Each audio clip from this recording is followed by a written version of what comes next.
Malaysia, China kebal krisis tenaga. PDRM tahan 2 individu, isu Wang Perlindungan. Mahathir tegur perpecahan politik Melayu. KJ tunggu keputusan kembali UMNO. Dan Rafizi terus diasak Diminta Bersara.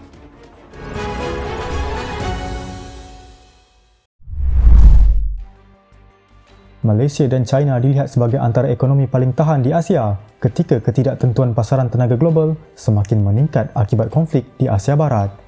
Menurut laporan CNBC, pakar JP Morgan, Rajiv Batra menjelaskan Malaysia mempunyai kelebihan sebagai pengeksport tenaga serta dasar fiskal yang terkawal dan kadar inflasi stabil.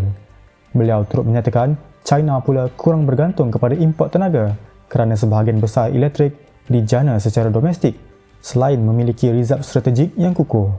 Namun begitu, beliau memberi amaran bahawa ketegangan geopolitik berterusan boleh menjejaskan pertumbuhan global dan memberi kesan meluas kepada pelbagai sektor ekonomi jika krisis berpanjangan. PDRM menahan 2 individu yang dikaitkan dengan video tular berhubung dakwaan meminta wang perlindungan di sebuah premis di Kuala Lumpur. Menurut laporan media, Ketua Polis Kuala Lumpur, Fadil Marsus mengesahkan penahanan itu manakala PKR mengarahkan kedua-dua mereka meletakkan jawatan bagi membantu siasatan. Kedua-dua individu terbabit menafikan dakwaan dan menyatakan kehadiran mereka ke premis tersebut adalah bagi tujuan pemantauan rasmi selain membuat laporan polis berhubung rakaman CCTV.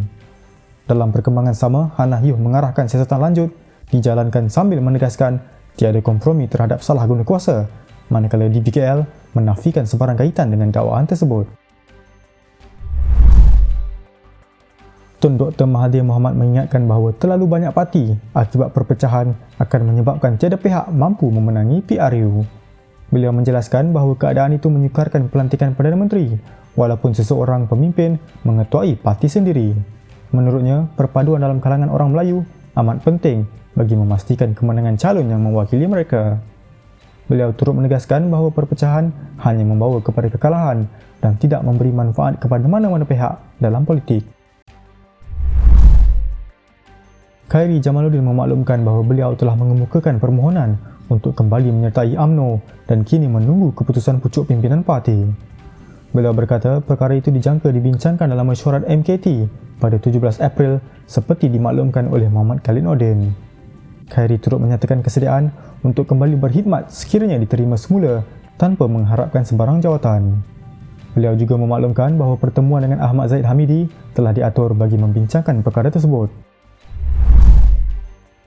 Datuk Seri Rafizi Ramli berdepan desakan supaya bersara daripada politik selepas dikritik sebagai liability kepada parti dan kerajaan. Menurut laporan media, Faizan Muhammad Nur mendakwa Rafizi gagal melaksanakan tanggungjawab termasuk program padu yang menelan kos besar. Beliau turut mendakwa kritikan Rafizi terhadap NFC sebelum ini memberi kesan kepada industri ternakan tempatan sehingga negara masih bergantung kepada import. Selain itu, beberapa tokoh lain termasuk Tajuddin Rasdi dan pemimpin politik turut menyuarakan pandangan sama terhadap prestasi Rafizi dalam pentadbiran.